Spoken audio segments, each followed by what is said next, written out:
the practices of Vaidhi Sadhana, the next to last chapter on that. And this chapter describes, basically repeats for emphasis,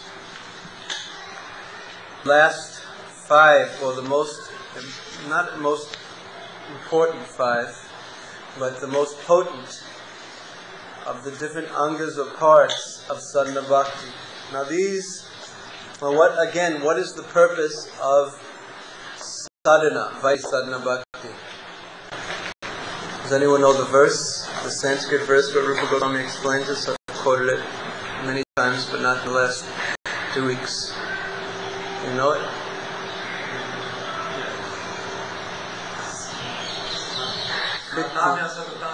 Yes.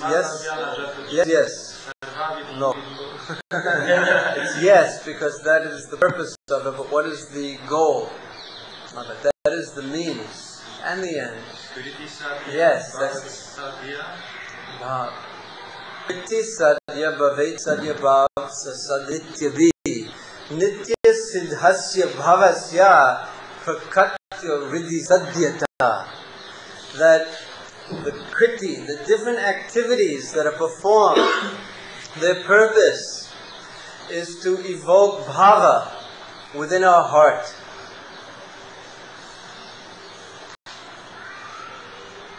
Bhava Bhakti we're going to hear about 1, 2, 3 in the 4th chapter from this one. That makes it 15, 16. 17th chapter begins Bhava Bhakti, explaining what is Bhava Bhakti, what is Prema Bhakti, etc.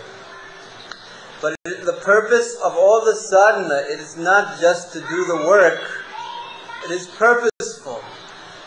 It is to attain the stage of bhav, which means love of Krishna. But it is not, this is an absolute process, because the essence, the sar, or the essence of the sadhana is, as Prabhu quoted, Smartavyos tatam Vishnu, Vismartavyam jatiche.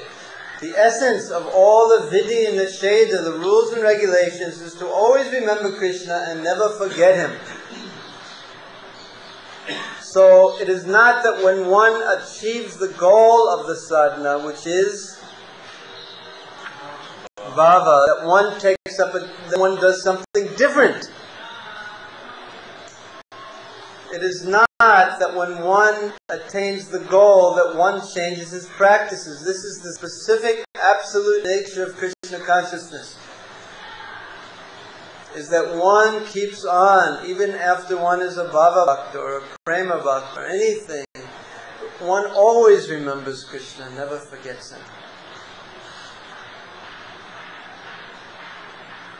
So the question may be asked,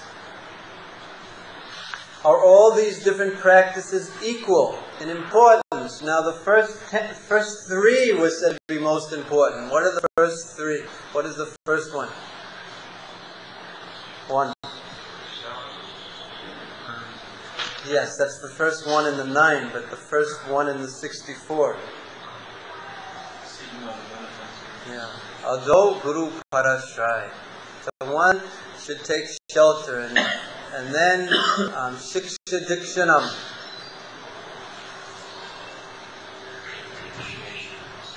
Yes, instructions and initiation. So these are the most important 3.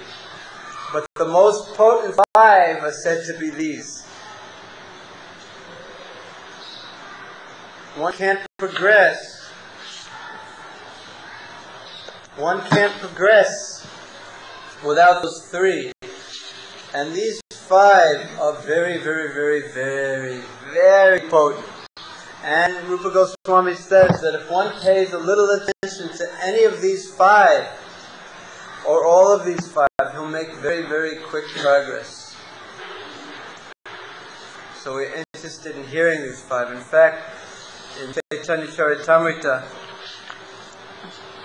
Krishnadas Kaviraj, by the way, Krishnadas Kaviraj in Chaitanya Charitamrita has put so many of the instructions of Bhakti Samhita Sindhu, and the second, who knows what the graduate book of Bhakti Samhita Sindhu is? Raise your hand if you know.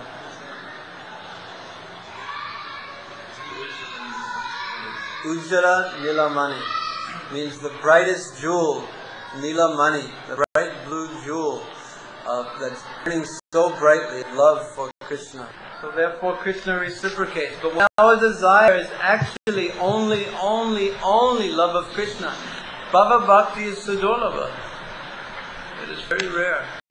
And here again, this is really mentioning freedom from material reactions, which is aparabdha. Yes?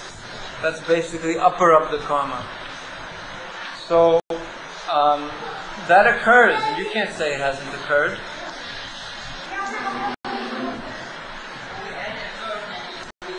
Why is that? The parabdha, Krishna so kindly, it's step by step that we, but kuta bija, parabdha, step by step we lose it all.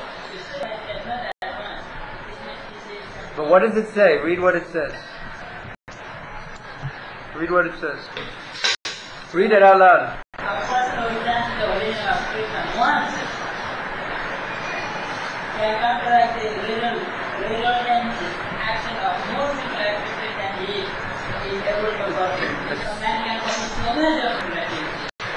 Yes, but Prabhu, that's not a very difficult to understand even. I mean, I cannot enter deeply into the meaning here.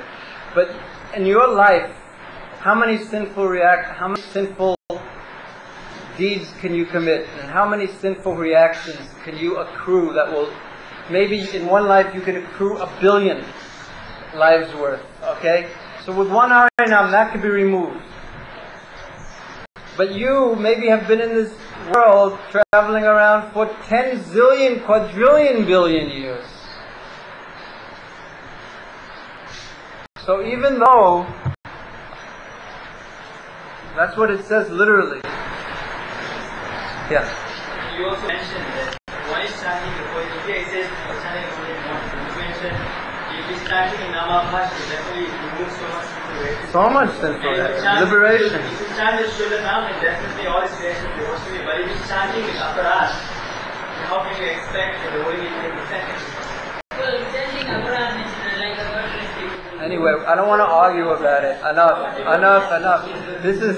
This is our old Nepali Kshatriya friend. Getting fired up. Okay, anyway, this is the answer. If you don't accept it, there's nothing I can do. I've given you 3 different answers. You think about it deeply. Next is submission. As a matter of course. Hare Krishna. So this mentions 3 different types of prayers. The last one, it's all pretty clear here. They're mentioned in 81. There are 3 different. The first paragraph in the Padma Purana, there is a statement of submission and feeling. That is the first prayer, Samprachanamik. The second one, of Dainya Adik, is the second paragraph on 81 in the same Padma Purana. And then the third one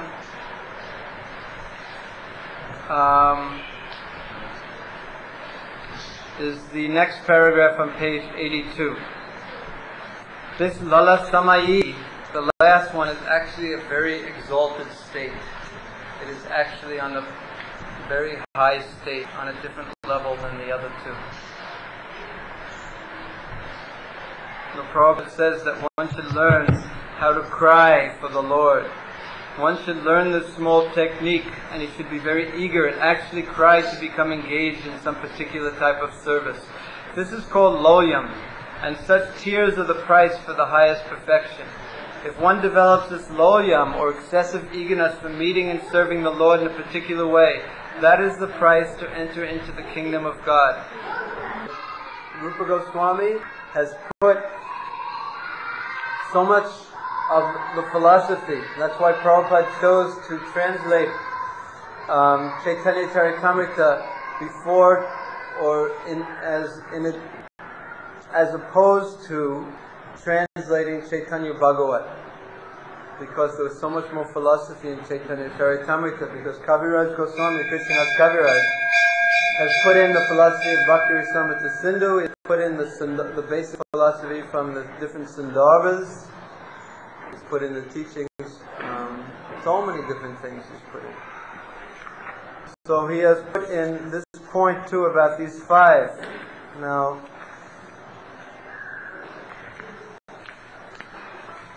you should all memorize this first, but I can't tell you that until I first memorize it. So don't memorize it until after I memorize it. But if you're lucky, you will.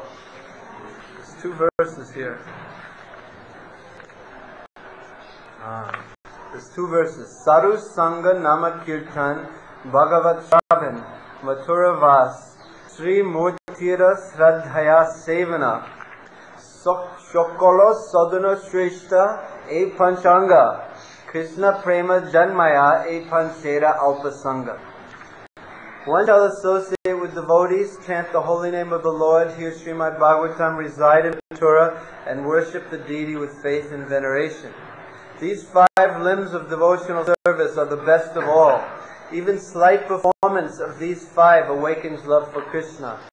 Chaitanya Charitamrita Madhya Lila 22, texts 128 and 129. That means teachings to Sanatana Goswami. 128, 129, Madhya 22.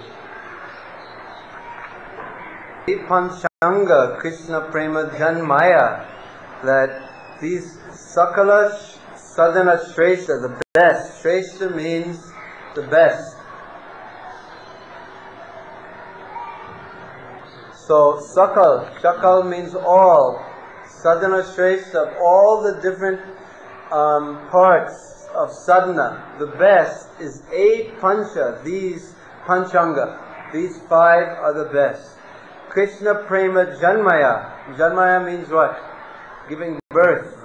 So the Krishna Prema, these 5 will awaken Krishna Prema. Panchera Alpasanga. Just a little, slight association. Alpasanga. Just a little association with these 5 will awaken Krishna Prema. Nice, yeah? Saru Sangha Nama Kirtan Bhagavat Shravan. So Saru Sangha means Nama Kirtan means chanting the holy names. Bhagavat Shravan means Srimad Bhagavatam. Mathura Vas. And we always say Mathura Vrindavan Vas. And we could also put it in Navadvip. Sri Murtira Shraddhaya Sevana. Worshipping the Murti with great faith. These 5 are so powerful. Faith and veneration, Prabhupada translates it. I won't ask you this verse on the test, but it would be nice if I memorize it and then you all memorize it. You know it yet? Huh? First part is 5. These 2 verses, I know first one. You know the first one. Krishna Bhakti Janma Mula. No. Hayasa Dusanga Krishna Prema. This is What? I know It's the right verse, but I asked the wrong question, I think. And then there's also Chaitanya Mahaprabhu, by the way. The Sadhana, Bhakti Sadhana Shrestha, Bhakti Sadhana Shrestha,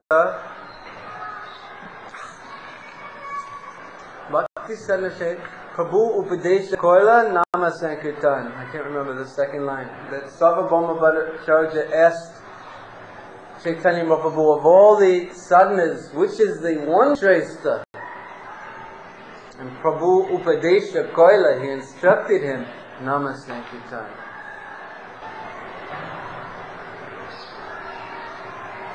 So there are 5 and there's 1 and there's 64 and there are 9 and there are 3.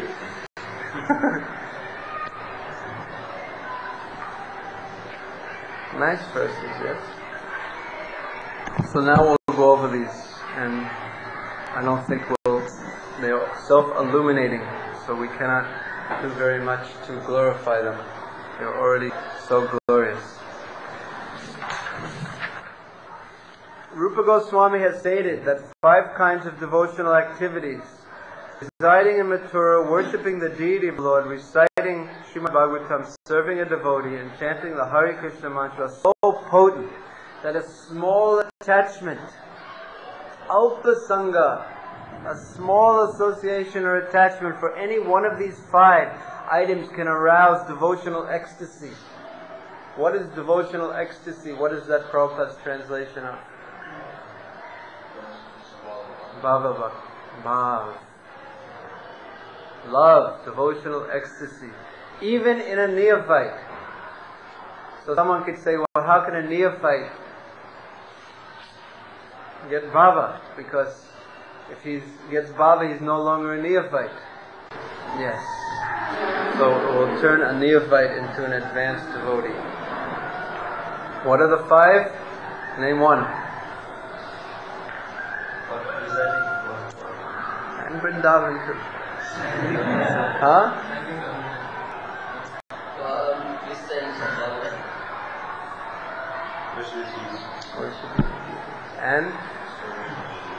And serving or associating with devotees means serving the devotees. Not, hey, how's it going? No, that's not association with devotees.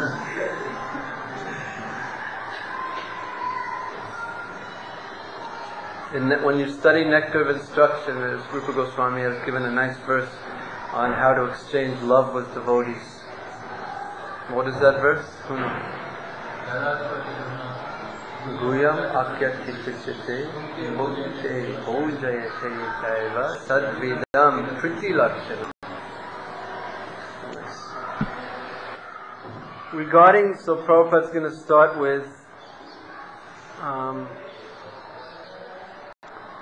the first one, Rupa Goswami starts with worshipping the deity. And it also is to be noted that if one is an offender or commits aparads, then this result of Bhava Bhakti will not come. So we have to be so careful of avoiding aparads. Rupa Goswami has written the following verse. Now this verse, I will tell you an interesting story about it. Rupa Goswami: my dear friends, if you still have any desire to enjoy the company of your friends within this material world, then don't look upon the form of Krishna, who is standing on the bank of Keshigat. He is known as Govinda, and his eyes are very enchanting. He's playing upon his flute, and on his head there is a peacock feather, and his whole body is illuminated by the moonlight in the sky. So, when Prabhupada, once in San Francisco, probably in 1967, one of the devotees brought a poster to Prabhupada, a Brishbasi print, and is the one that I have, the big, if any of you have seen on my desk, there is one big poster on my desk. You know that one? It's called Murli Manohar. You can come and have darshan later. Krishna is standing, it's very greenish, not this one, but you know that one? Flute. Peacock is there, moonlight is there. So when Prabhupada, someone brought it to him, Upendra, in 1967 in San Francisco, he brought it to Prabhupada, and Prabhupada immediately quoted this verse in Sanskrit, because he's so beautiful. And if you wish to maintain your material attachments to your friends and your family, and material society, and material love, don't go and see Govinda. This is Rupa Goswami's verse. Don't go and see Govinda if you want to maintain your material attachments, because he will smash them. You will become so attracted to Krishna playing his flute, who is so sweet in Keshigat, playing in Keshigat, Keshi Tirtha, which is in just by the area of Vangsivat, that he will steal your heart, and you won't have any heart left to give to your family. So you should not go to see. You should immediately go back to Bengal. Don't go to see your family. I mean, don't go to see Govinda. Otherwise, he will steal your heart. It will be finished. Because Krishna is so sweet. And his flute music, the sound from his flute is so sweet that those entities that are movable, like the cows, the birds, and all the creatures, they become stunned and unmoving. And all those entities that are moving, like the rivers and rocks, they melt in ecstasy by the sound of Krishna's flute. So don't go and see Govinda. Now, of course, we can't say, well, Rupa Goswami said I shouldn't go to see Govinda, therefore I... Now, Rupa Goswami is teasing us. Not teasing us, but he's explaining one thing. He's telling us to go see Govinda and he will steal your heart, but using a particular type of technique, poetic technique, by putting it in the negative. So Prabhupada, he quoted this verse when he saw this picture of Murli Manohar, and he had Jamuna Devi write it, calligraphy, a nice calligraphy, and it was framed within the San Francisco temple, and he kept it there. How sweet. So Rupa Goswami is expressing his special affection for Govinda. And who is Govinda? That is his deity, the deity that he's established over there, on that side of Vrindavan, Govinda Ji Mandir. Now that Govinda is sitting in Jaipur, standing in Jaipur. So this is deity worship. This is called Bhava Seva. Deity worship with great, great love and affection. The purport of this verse is that if someone becomes attached to Sri Murti or the deity of Krishna by worship at home, then he will forget his relationships of so-called friendship, love, and society. Thus it is the duty of every household to install deities of the Lord at home and to begin the process of worshipping along with his family members. This will save everyone from unwanted activities as going to clubs, cinemas, and dancing parties, smoking, drinking, etc. All such nonsense will be forgotten if one stresses the worship of deities at home. And in addition, one will lose his great attraction to the form of wife, etc. Because Krishna is all attractive. And once he has your heart, and when you go to him to get it back, it becomes worse. And he will steal everything. Next, my dear foolish friend, I think you have already heard some of the auspicious Srimad Bhagavatam, which decries seeking the results of fruitive activities, economic development, and liberation. I think that now it is certain that gradually the verses of the 10th canto of Srimad Bhagavatam describing the pastimes of the Lord will enter your ears and go into your heart.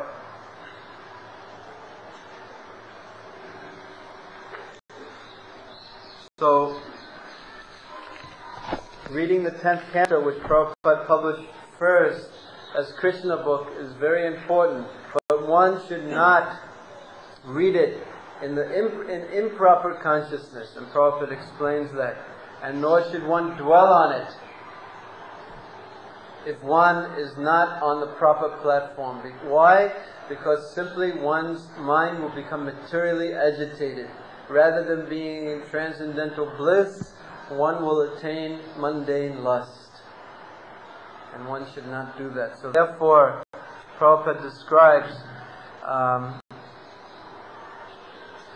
in the beginning of Srimad Bhagavatam, it is said that unless one has the ability to throw out, just like garbage, the fruit of results of ritualistic ceremonies, economic development, and becoming one with the Supreme for salvation, one cannot understand Bhagavatam, Srimad Bhagavatam.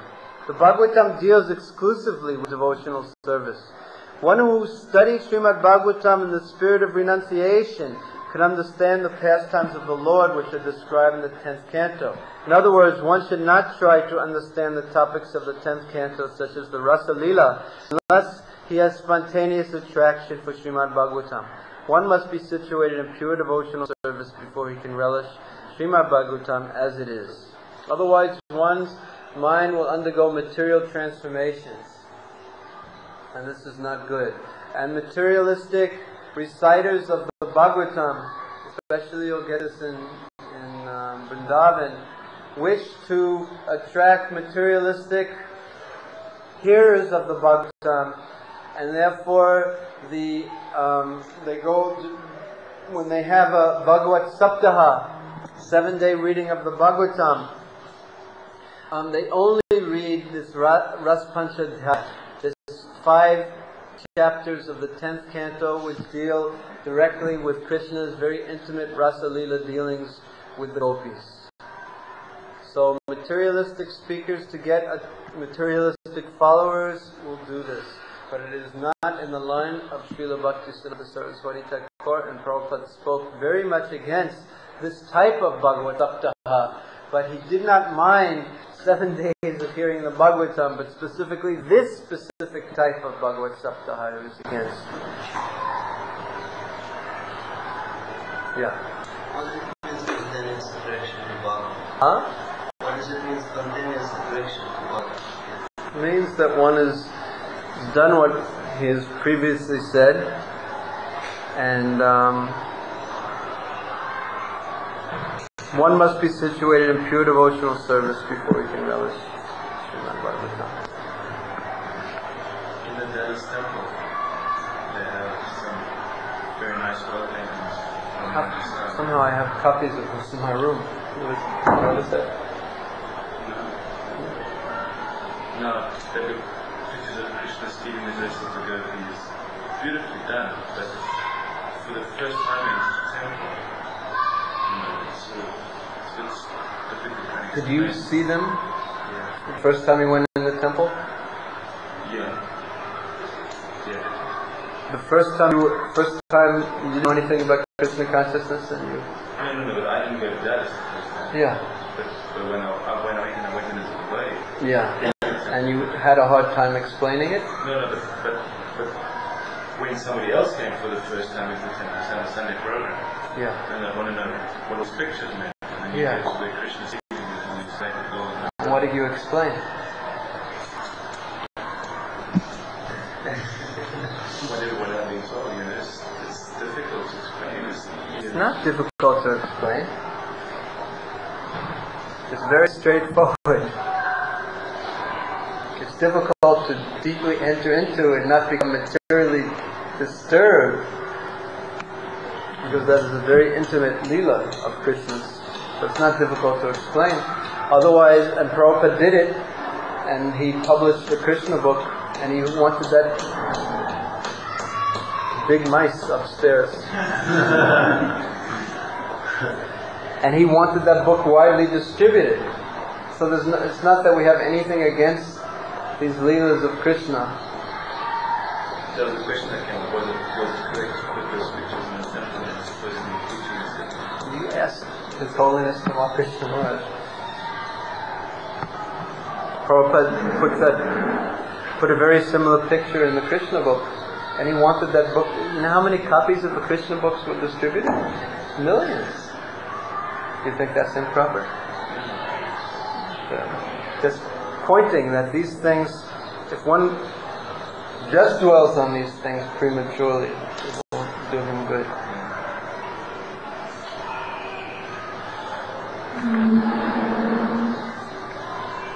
That is my conclusion. It gives one the opportunity to preach about Krishna directly as a person.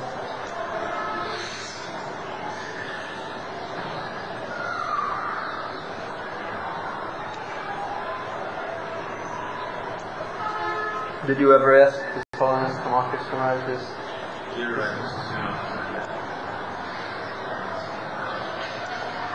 You can ask him next time what his opinion is. Who preaches in Dallas? Anyone here has preached in Dallas?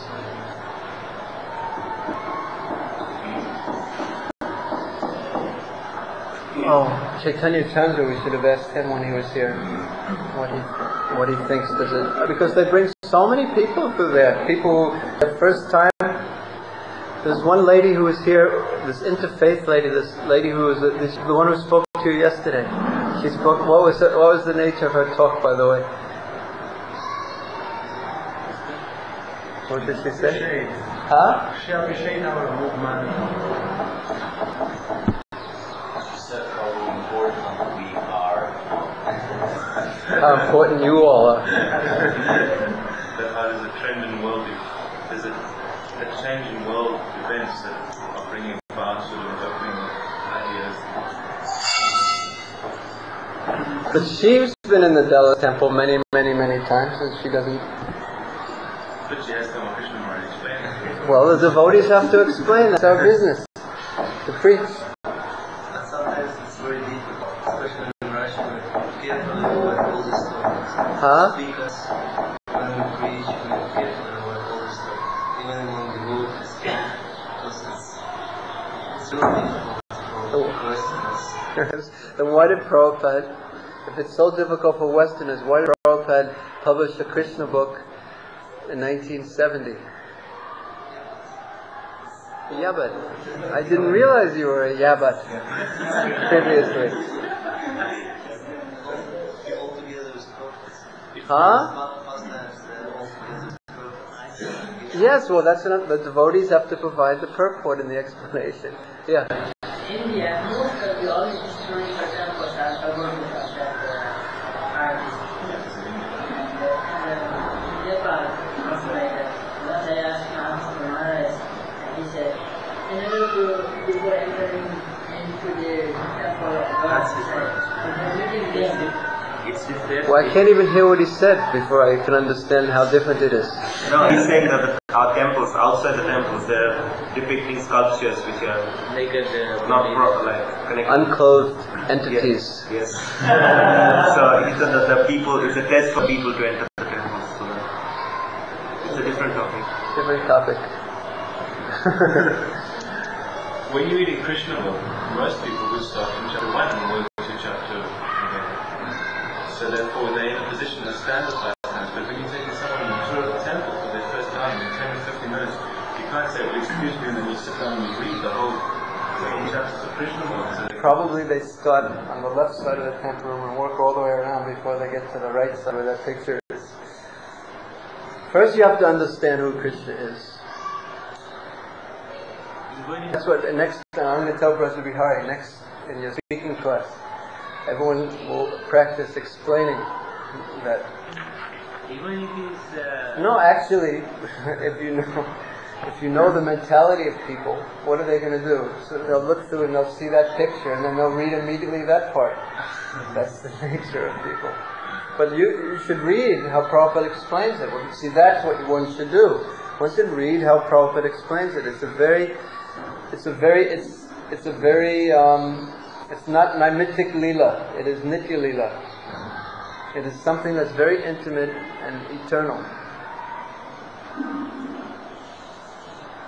Another thing that I've read one time in one BTG, Back to Godhead, Ravindra Prabhu wrote an article about Lord Chaitanya and Rath Yatra.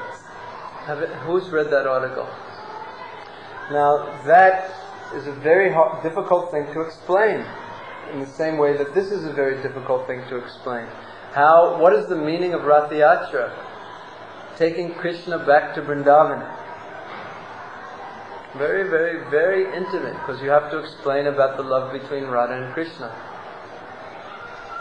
So anything to do with Radha and Krishna, or anything to do with personal dealings of God, is difficult to explain, but especially Radha and Krishna and Radha devotees.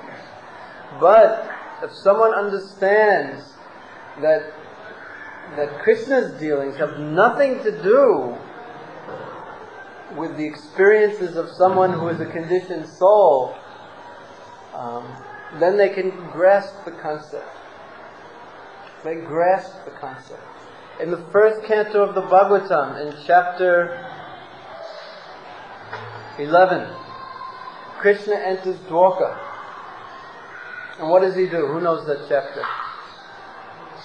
Krishna enters Dwarka Soma, he blows his conch shell, everyone comes out, then the grandfathers and everyone comes out, then Krishna enters, then he sees his mothers. How many mothers did Krishna have who greeted him in Dwarka? How many co-wives did Devaki have? Huh? 17 co-wives. There were 18 in total. Vasudeva had 18 wives. So 16,100. Krishna had 16,108 wives. That's another hard one to explain. But we don't shy from this. Not that we specifically go to that. Well, anyway, then Krishna, right in the first canto in chapter 11, Krishna goes into the rooms of his queens. He separates into 16,108 Krishnas, which is also hard to explain. And he enters into each one of his 16,108 palaces, and his wives see him, and they look shyly. They look at him, they glance from the corner of their eyes, they put their heads down, they send their sons forward. Sons, God has sons? I thought he only had one son. Right? If you're talking about explaining to people in Dallas, Texas. So how many sons did he have? Billions of sons? So, nothing. For a materialist, nothing in Krishna Leela is easy to understand. Nothing, actually. Krishna's friends, how about Krishna killing Pralambasura? Sridham riding on Krishna's back? What? Yeah. Because we have an attraction for Krishna to hearing us. This is why Krishna. See, there's Stanam Bhagavate, that Sukadev Goswami has placed these Krishna Leela and specifically Krishna's dealings in Vrindavan throughout the entire Bhagavatam, basically. He didn't just wait for the 10th canto. Stanam Bhagavate. Because, first of all, there are internal reasons, external reasons. But externally we should become attracted to Krishna. Not that we should become attracted to Maya and use our Maya attraction to become agitated by the intimate spiritual pastimes between Krishna and the residents of Vrindavan. But we should become attracted. So much of the first canto of the Bhagavatam is specifically meant for that. To see He is the friend we are looking for. To see He is the perfect lover. It seems that Prabhupada's preaching was inconsistent in that regard, that he introduced Krishna books early, but almost every lecture that he gave after that was, you're not this body, you're not this body, you're not this body. The basics of the philosophy. So in the Krishna book we also get that. Yet we don't avoid these things. We don't, as Prabhupada said, we don't boycott the gopis. It's not meant so much generally. A general principle is when you go give a lecture, you're going for the first time, you don't talk about Krishna and the gopis.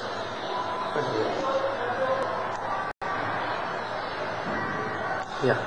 Sometimes the same point was raised by Satyanarayana.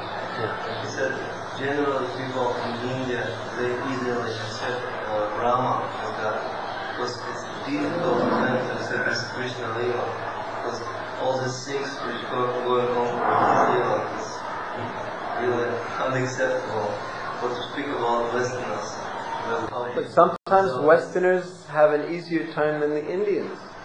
Because their slate is clean. They don't know anything. So if you tell them this has nothing to do with what you experience in this world, they just accept that. And they accept, it's a different category. But Indians will tend to say, yes, I already know. But they don't know. But Westerners don't say, I already know. They don't know either. They don't say that. As far as I know, my experience and the experience which I spoke with Sankirtan devotees is the most difficult thing to explain to people of the West about this. When they saw a picture of Krishna, that was best with gopis. Okay. But look at the cover of the Krishna book. Does anyone have a Krishna book? With them? Yeah.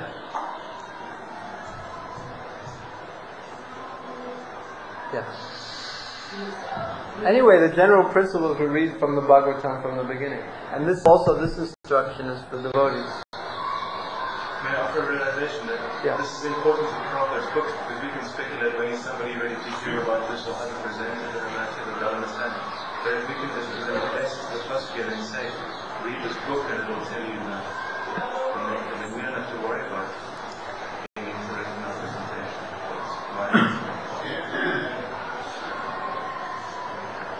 But why not? But also, one should study Prabhupada's books and learn how Prabhupada presented things, and learn how to present them in the same way. People often, they want to hear from people. Okay, the book is there, but what's your realization?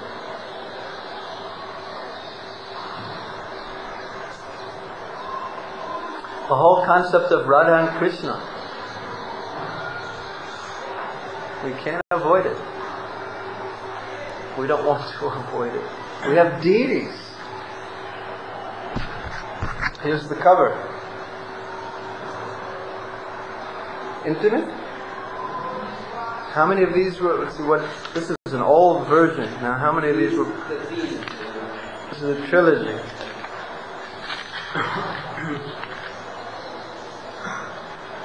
Printed 1970, 30,000 copies. 1971, 10,000 copies. 1972, 20,000 copies. 1972, 150,000 copies. 1972, 150,000 copies. 1972, 300,000 copies. 1973, 10,000 copies. 1973, 900,000 copies. 1974, 300,000 copies. 1976, 300,000 copies. 1982, 300,000 copies. Prabhupada begins. It is a wonder. No, not forward. There. This is the interesting thing. In these Western countries, when someone sees the cover of a book like Krishna, he immediately asks, who is Krishna? Who is the girl with Krishna? The immediate answer is that Krishna is the Supreme Personality of Godhead. How is that? Because he conforms in exact detail to descriptions of the Supreme Being, the Godhead. In other words, Krishna is the Godhead because he is all attractive. And on. So the question was not avoided by Prabhupada. Millions of these books were printed with this picture on the cover. He didn't put that picture on the cover with Krishna with the gopis. But still, same point. Radharani's hand is around Krishna. Krishna's arm is around, holding Radharani's sari, the veil from her sari. But there's, see, the verse that Prabhupada quotes right in the beginning of this, right from the second chapter of the first canto, Nivrittatarshar upagiyamanam yad utama sloke Nivrittatarshar upagiyamanam bhavoshadi shotamano bharamat. That Nivrittatarshar means all the lust within the heart. Upagiyamanam. Just by hearing this Bhagavatam, this is bhavoshadi, it is the medicine, the oshad, the medicine that will cure the living entity from all the lust within his heart. And it is also pleasing to the ear and to the heart and the mind. Shotamano bharamat. Everything about Krishna consciousness is actually challenges the materialists. So we preach loudly, not that we specifically, talk about the gopis specifically like that, but we don't avoid. We're not shy or embarrassed. We say, yes, Krishna is the Supreme Personality of Godhead. You're not God. This is your problem. You want to become God. Here exactly is your problem. You want to become God, but you cannot become God. You become servant of God. This is exactly the problem. But this Bhagavatam is the medicine, oshad, to cure us. Prabhupada also challenged in so many other ways. How about the moon? Going to the moon. Now, no one talks about that now, but in can't even remember, 75 or so, 74, 2, something. So when the United States astronauts went to the moon, Prabhupada just told the devotees, they didn't. Cheating, bogus. 5th canto of the Bhagavatam. Prabhupada didn't hide it. This is what we stand for. This is what we stand for. Gopi Varta Parakamalayor Dasa Dasanalas. Not that this is our only preaching though. We start with Dehenos Minyata Dehe. But when it comes up, we don't avoid an embarrassment because it's hard to explain. The difficulty is our heart doesn't know how to deal with it. So we should learn how Prabhupada deals with it. He is the supreme person. Who is the girl with Krishna? He could have put anything, any picture in the whole world on the cover. It doesn't. It's Krishna, the supreme personality of God, and not Radha and Krishna. He could have put anything he wanted, but he chose to put Radha and Krishna and explain it in this way. He liked this picture. So we should understand that Krishna is the supreme personality of Godhead, and we should serve Him. We shouldn't imitate Him. We should become His unalloyed servant of His servant of His servant of His servant, and we should not imitate Krishna. We should stop trying to be the enjoyer. This is our problem. So the problem is that we have a hard time understanding it, I think. So therefore we have a hard time explaining it. So we should make the effort to understand it deeply.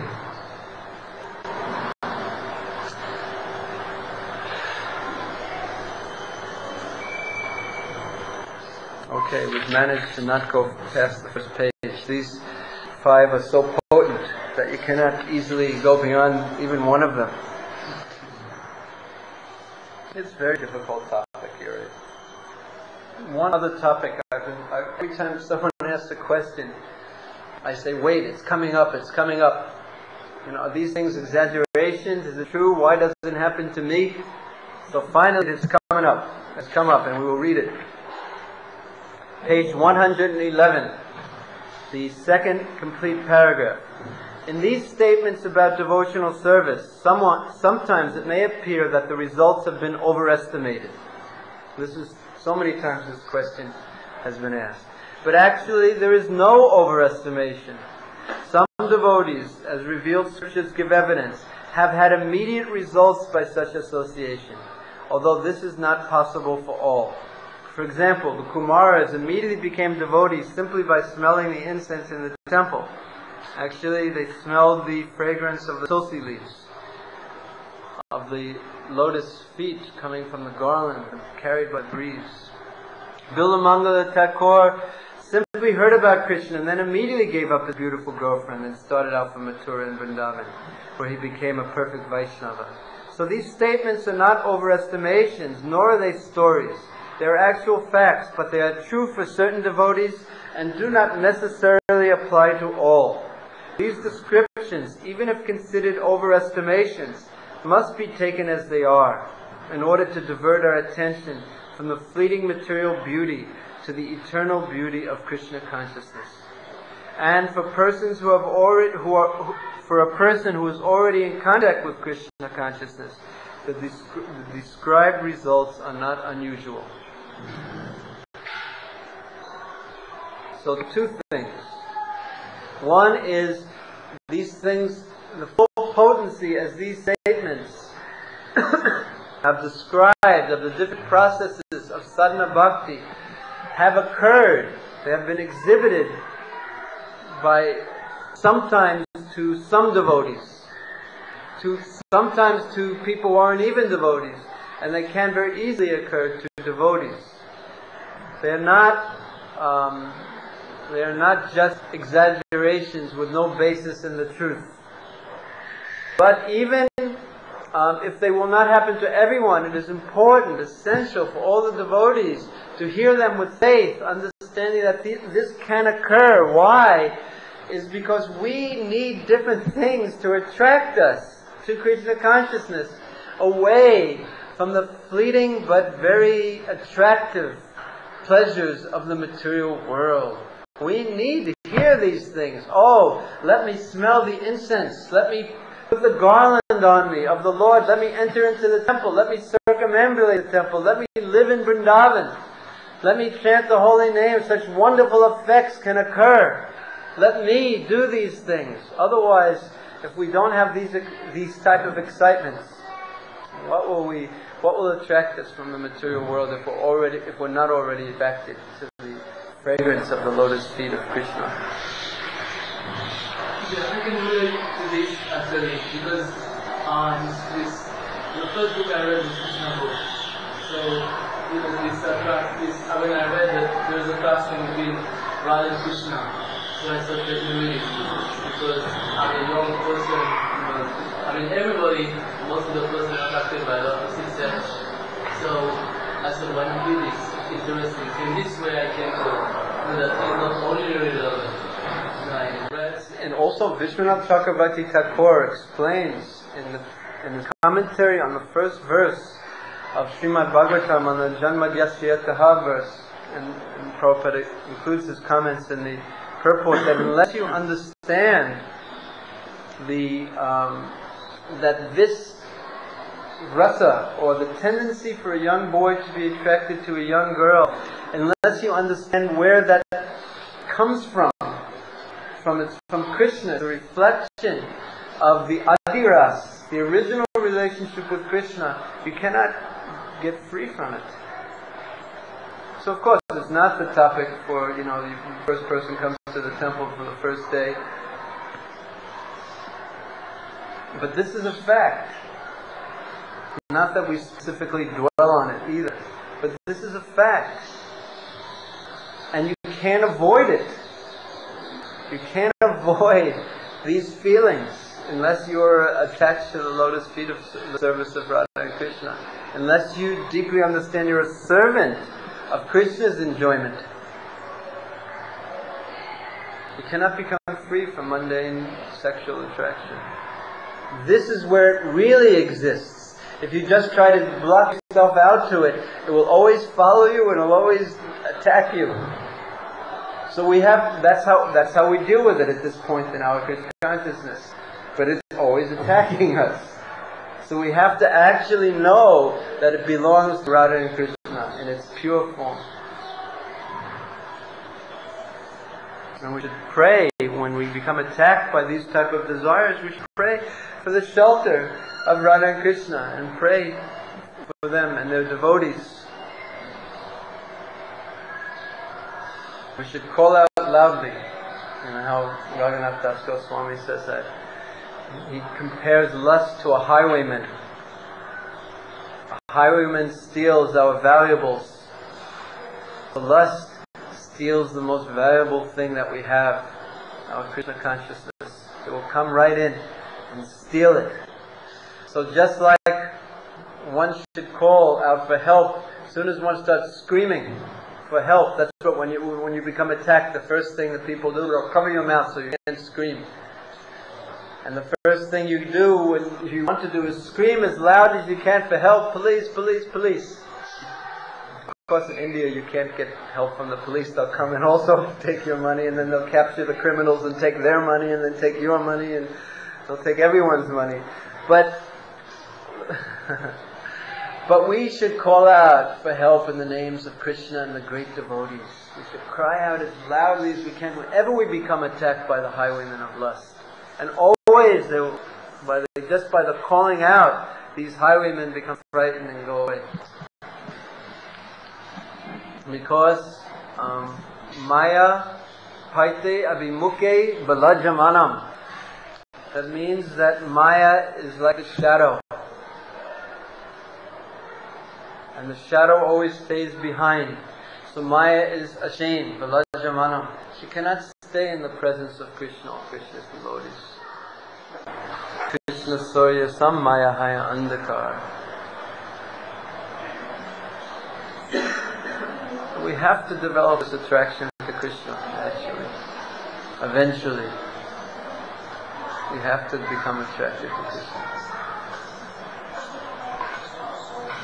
Well, the older devotees all know this. How long can you go on just trying to block out Maya as if Maya doesn't exist? With the strength of your determination, just pushing. It's difficult. And then Krishna consciousness becomes very austere. But you see blissful devotees.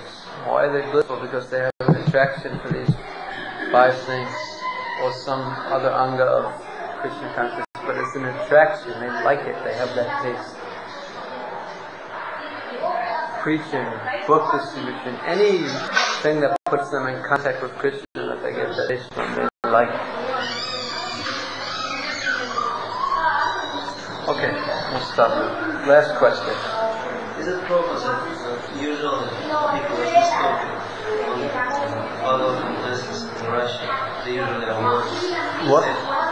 Is it proper or is it fanatism that usually they avoid particular discovery? The Radha and Krishna's dealings? They say first you understand they use his body, chant your rounds, the sadhana, they distribute 1,000 books and so on and so forth.